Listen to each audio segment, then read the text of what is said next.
أعوذ بالله من الشيطان الرجيم.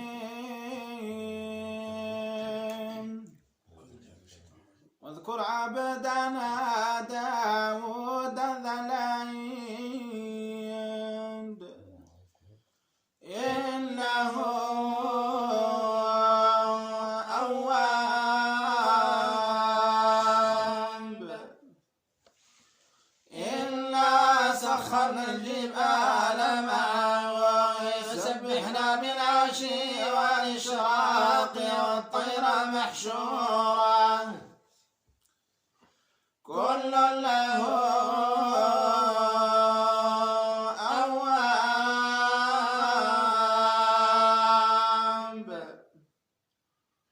وشددنا ملكه وآتيناه الحكمة وفصل الخطاب.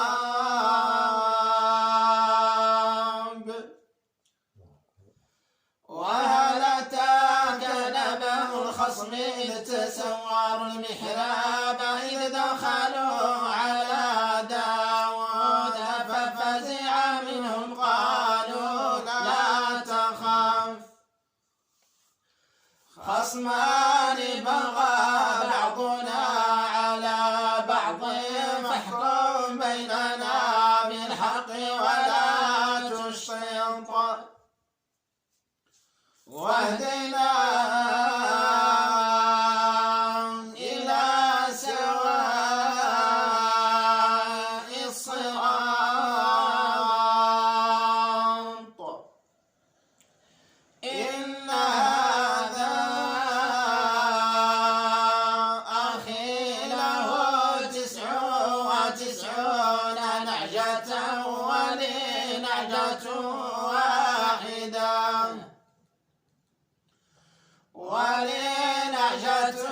واحدة فقال اكفلنيها وعزني في الخطاب.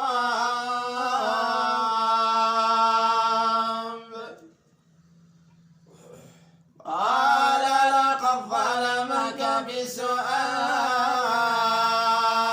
نعجتك إلى نعاجه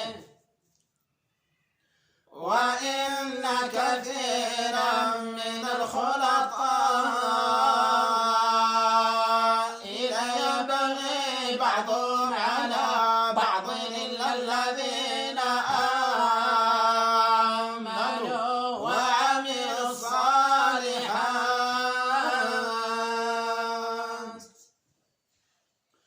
وقليل ما هم.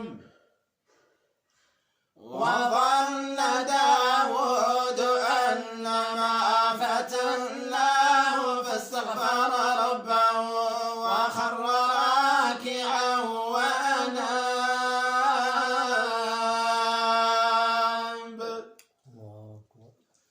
فغفرنا له ذلك وإن له عندنا لزلفى وحسن مآب.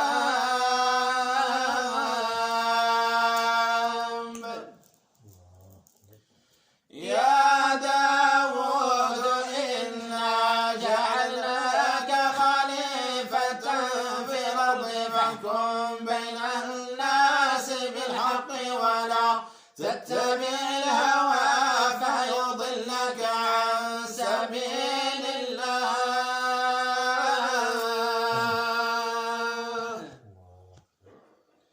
إن الذين يضلون